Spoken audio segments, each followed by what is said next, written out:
Good morning. I am reading from 1 Kings chapter 17, verse 1 to verse 10.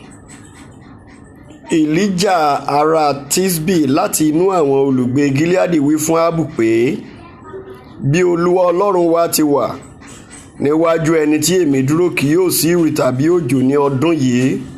Ṣùgbọ́n gẹ́gẹ́ bí ọ̀rọ̀ mi, ọ̀rọ̀ Olúwa sì tọ̀ wá wípé, kúrò níhìn kí o sì kọjú sí ìhà ìlà oòrùn, kí o sì fi ara rẹ pamọ́ níbi odò Kéríìtì tí ń bẹ níwájú Jọ́dánì. Yóò sì ṣe, ìwọ ó mu nínú odò náà. Mo sì ti pàṣẹ fún àwọn ẹyẹ ìwò láti máa bọ́ ọ níbẹ̀.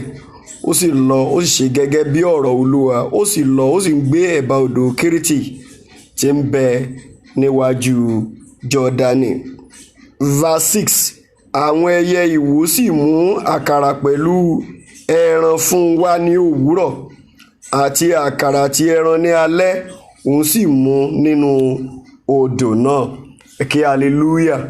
Bí òní ti jẹ́ ọjọ́ Monday, as today is a new week, tí a bá wo ọ̀rọ̀ tí a kà yìí nínú ìwé àwọn ọba kínní, orí ìkẹtàdínlógún láti ẹsẹ̀ kìíní sí ìkẹfà yẹn.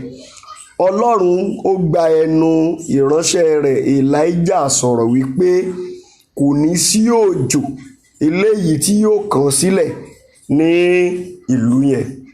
Ṣùgbọ́n síbẹ̀ náà, ìránṣẹ́ Ọlọ́run tó sọ májẹ̀mú tàbí tó sọ àsọtẹ́lẹ̀ yìí, ó ṣeéṣe kí àwọn èèyàn máa lépa rẹ̀ tàbí kí wọ́n fẹ́ fógun jà á. Gbọ́ ọ̀rọ̀ Olúwa lẹ́nu mi ní àárọ̀ yìí tó jẹ́ ọjọ́ Monday.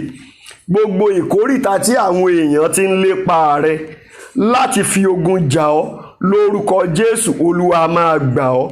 Àdúrà tí a fẹ́ gbà gangan ni pàṣẹ fún olóore mi. Tí a bá wò ó, Ọlọ́run ti pàṣẹ fún àwọn tó máa bọ́ Elijah nínú ibi tí Ọlọ́run ní kó lọ yẹn. Olúwa sọ fún wípé òun sì ti pàṣẹ fún àwọn ẹyẹ ìwò láti máa gbé oúnjẹ wá fún ọ.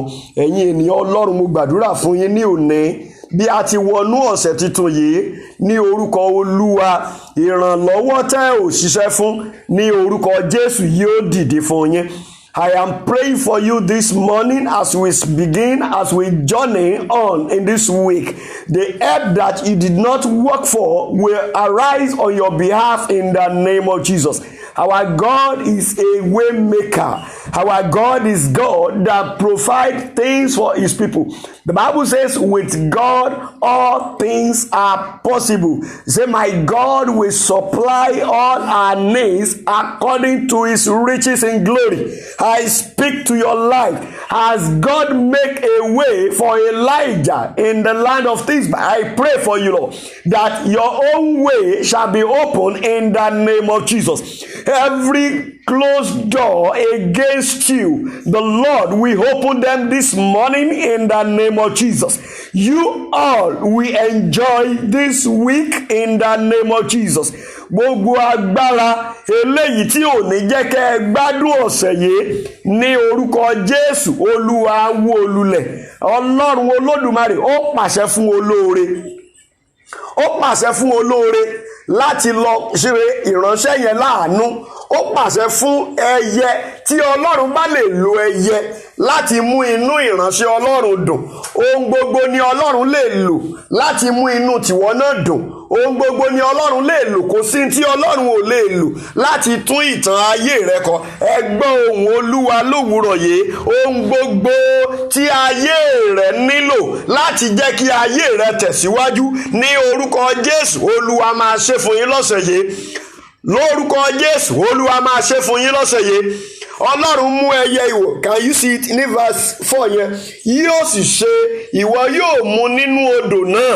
Omi ìrọ̀rùn Olúwa máa fún yín mu. nínú ọ̀sẹ̀ yìí bí oṣù yìí ti ń parí lọ, omi ìrọ̀rùn Olúwa máa fún yín mu. Ọlọ́run májẹ̀mú yóò fún yín ní omi ìrọ̀rùn. Ẹ ò ní mu omi ìnira mọ́ ní gbogbo ìkórìtà bí tí ẹ ti ń mu omi ìnira, ní gbogbo bí ìkórìtà tí ogun ti ń jà yín, ní ìkórìtà tí ayé ti ń yẹ̀yẹ́ yín, ní orúkọ Jésù Olúwa Ọlọ́run Olódùmarè yóò gba ìjà yín jà. Ó pàṣẹ fún ẹyẹ ìwò láti máa fi oúnjẹ bọ́. Ó pàṣẹ fún ẹyẹ ìwò láti máa fún ní omi.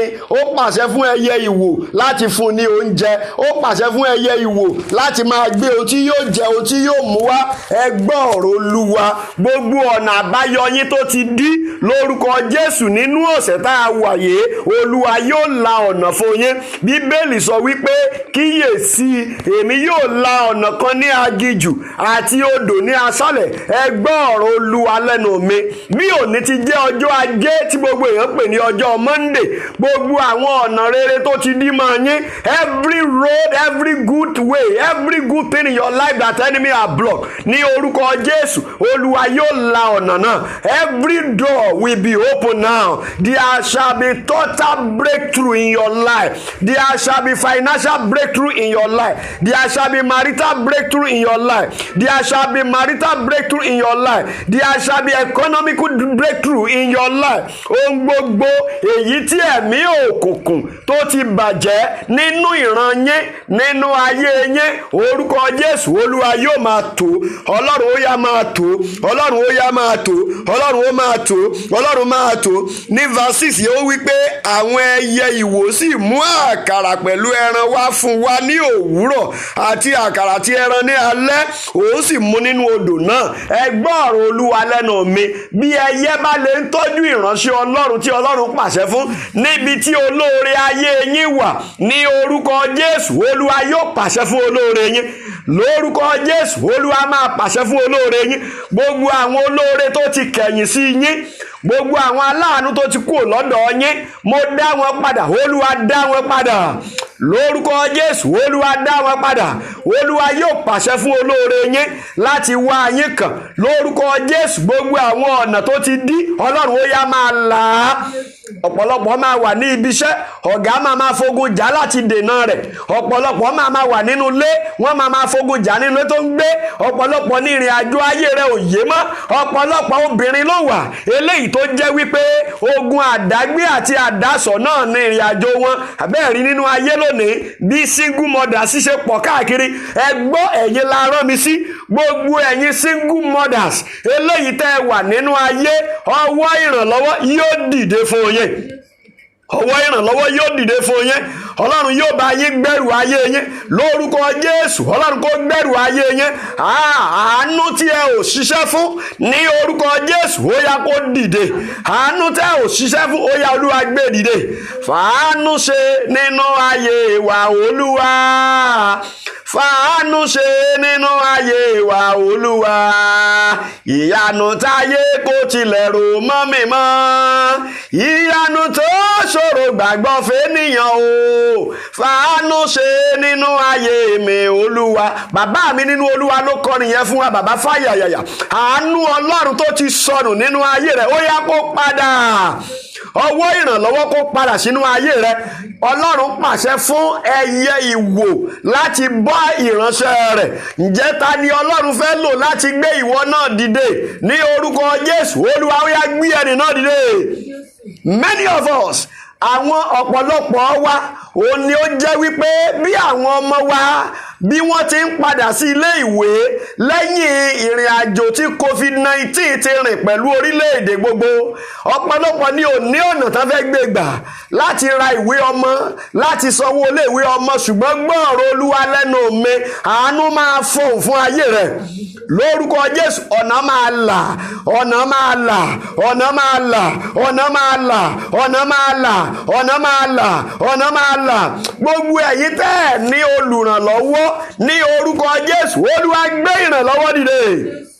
ìrànlọ́wọ́ tó máa pa ọ̀tá lẹ́nu mọ́, ìrànlọ́wọ́ tó máa tẹrí òkùnkùn ba, ìrànlọ́wọ́ tó máa fi ayé yín yangàn ní orúkọ Jésù. Olúwa gbé dìde. Ìwọ tó ń gbọ́ mi lọ́wọ́lọ́wọ́, ìrànlọ́wọ́ fún ìwòsàn ó yá kó wọ ara rẹ, ìrànlọ́wọ́ fún ti owó ó yá kó dìde, ìrànlọ́wọ́ fún ti ìgbéyàwó ó yá kó dìde. Ọwọ́ ìrànlọ́wọ́ Ọlọ́run yóò kàn ọ́. Bí ìránṣẹ́ Ọlọ́run Èlíjà bá lè gbádùn Ọlọ́run láti ara ẹyẹ ìwò, lórúkọ Jésù ìwọ la rán mi sí. Ìgbádùn Ọlọ́run máa dìde fún ọ lórúkọ Jésù. Ò ní jẹ ìkorò mọ́. Igi ìkorò nínú ayé rẹ Ọlọ́run gé dànù.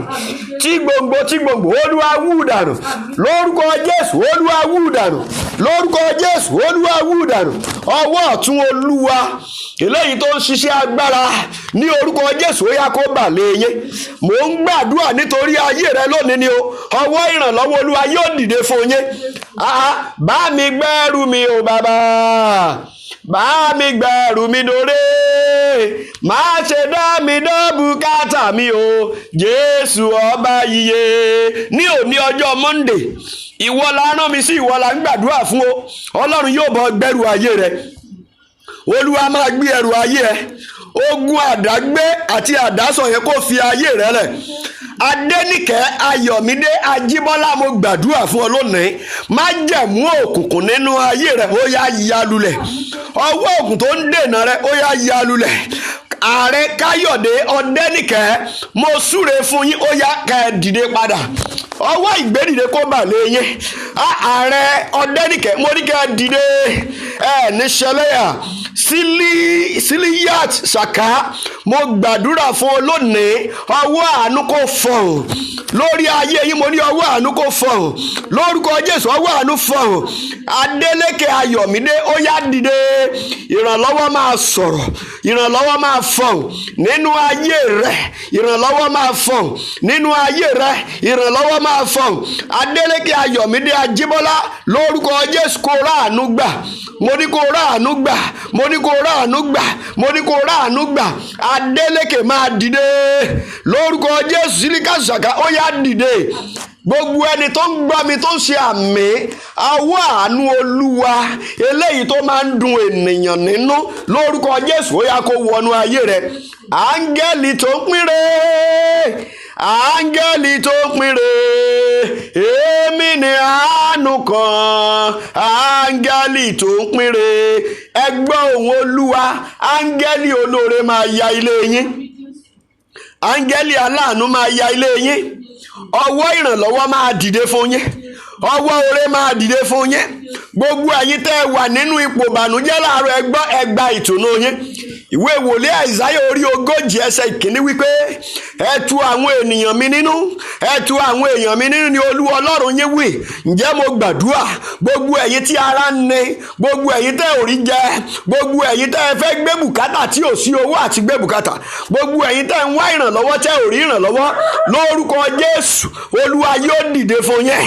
Olúwa yóò dìde fún yín. Olúwa yóò dìde fún yín. Olúwa yóò dìde fún yín. Olúwa yóò dìde fún yín. Olúwa yóò dìde fún yín. Ọlọ́run yóò pàṣẹ fún olóore. Olóore máa dìde fún yín lórúkọ Jésù.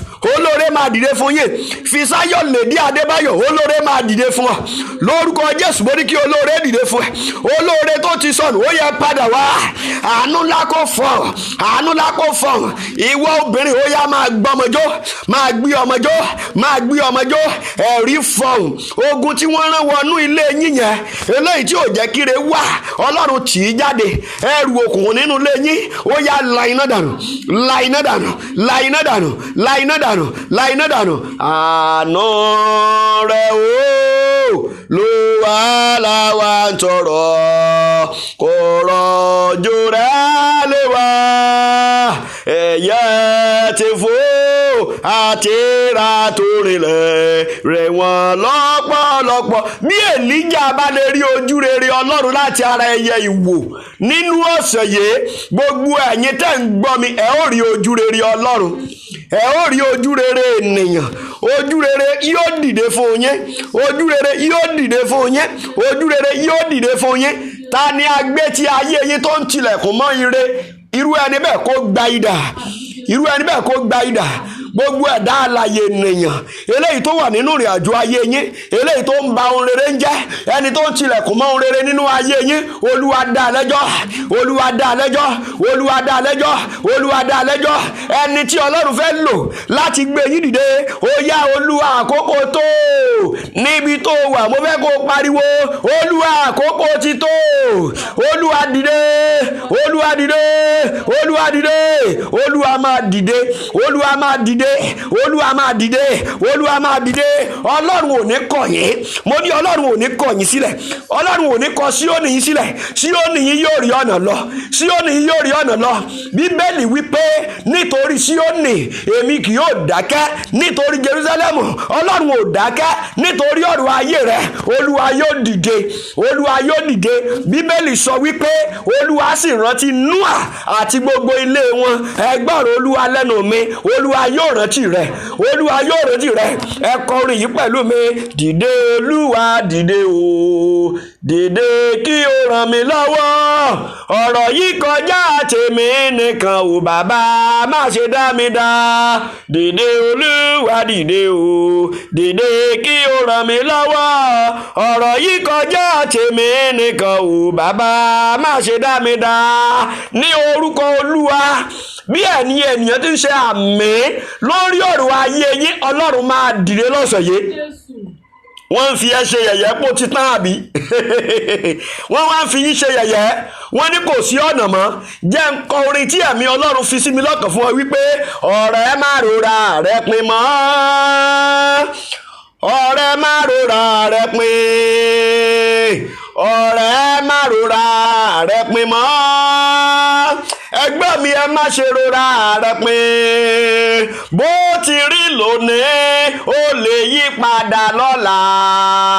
Ọ̀rẹ́ má rora rẹ pin, má ro ara rẹ pin lórúkọ Jésù. Ìrètí ń bẹ fún ọ o gbúdọ̀ para rẹ. Ẹ wò nígbà tí wòlíì Èláíjà sọ tẹ́lẹ̀ nínú ìwé àwọn ọba àkíní orí 17 ẹsẹ̀ láti ẹsẹ̀ kìíní lè kẹfà yẹn. Ó ní kò ní sí òjò. Ọlọ́run sì mọ̀ pé àwọn èèyàn lè fẹ́ pa á lára. Ọlọ́run wá rán ẹyẹ ìwò, Ọlọ́run kó kúrò níbi tó wà yẹn. Ó dá gbọ́ ohùn Olúwa láàárọ̀ yìí. Ibi tó wà táyé rẹ ò ti tẹ̀síwájú, ó yá jáde níbẹ̀. Ibi tí ayé rẹ wà, eléyìí tí ò ní ìgbérísókè, lórúkọ Jésù Olúwa mú ọ jáde. Ibi tí iṣẹ́ rẹ wà, ibi tí ilé rẹ wà, ibi tí àyànmọ́ rẹ wà, tí àwọn èèyàn ò ti jẹ́ kó ṣe rere, àánú Ọlọ́run ó yá kó mú ọ jáde. Níbi tí ayé àwọn ọmọ rẹ wà, eléyìí tí wọn ti ní ìgbérísókè, Olúwa mú yín jáde. Ògo ni fún orúkọ Olúwa. Ẹ má yọra yín lẹ́nu, ẹ má bà ọkàn jẹ́. Agbára Ọlọ́run tó láti bọ́ yín, agbára Ọlọ́run tó láti la ọ̀nà. Ọlọ́run tó la ọ̀nà fún àwọn ọmọ Ísírẹ́lì, ó sì wà lórí ayé yín, ó lè dá yín lò, ó sì máa dá yín lò. Ǹjẹ́ mo wí lórúkọ Olúwa? Ọlọ́run tó la ọ̀nà fún àwọn ọmọ Ísírẹ́lì létí òkun pupa. Bí àwọn ọmọ yín ti wọ iléèwé lónìí àti àwọn tí yóò sì máa wọlé ní October 2nd, lórúkọ Jésù ọ̀nà máa là, àṣírí yín máa bò, ọ̀nà máa là, àṣírí yín máa bò, ọ̀nà máa là, àṣírí yín máa bò, ọ̀nà máa là, ọ̀nà máa là, ọ̀nà máa là lórúkọ Jésù. Ọlọ́run yóò lànà. Ẹ kọ orin yìí pẹ̀lú mi. There is something that makes me come into your presence. Wà ní waymaker, waymaker, that is olùlànà. There is something that makes me come into your presence, waymaker. You are my way maker, way maker. You are my way maker, way maker. There is something that makes me come into your presence, way maker. Ọlọ́run yóò la ọ̀nà fún yín. Ẹ ó ṣe rere, ẹ ó rí àánú gbà, ẹ ó ṣe rere, ẹ ó rí àánú gbà, ẹ ó ṣe rere, ẹ ó rí àánú gbà.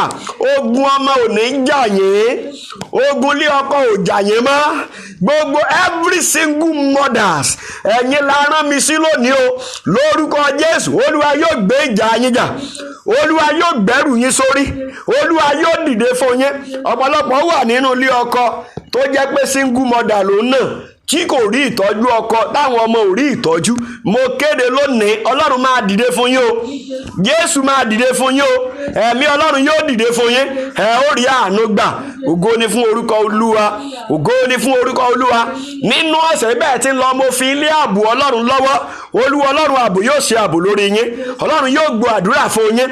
Ọ̀pọ̀lọpọ̀ ohun rere tí ẹ ń béèrè lọ́wọ́ Olúwa, àánú ńlá yóò fọ̀ lórí ayé yín. Gbọ́ àdúrà Jésù Olúwa wa. Àmín, àmín, àmín lórúkọ Jésù. God bless you all in Jesus name.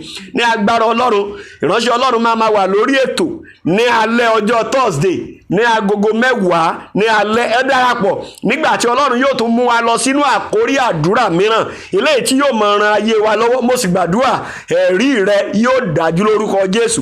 Lórí èyí tí a ṣe lónìí, mo fẹ́ kí o mọ̀ wípé waymaker, olùlànà, yóò la ọ̀nà fún ọ. Mo ń retí ẹ̀rí rẹ o. Mo fẹ́ kí o máa fi ẹ̀rí rẹ ránṣẹ́. Tí Ọlọ́run bá ti dá ọ lóhùn, tí ọ̀nà bá ti ń là, máa fi ẹ̀rí rẹ ránṣẹ́ ní orí àwọn ago yìí. Mo sì mọ̀ wípé ohun rere tó kù lẹ́yìn tí Olúwa yóò ṣe nínú ayé rẹ. God bless you until we meet again on Thursday by 10 p.m. in the night. It shall be well with you in Jesus' name. Amen.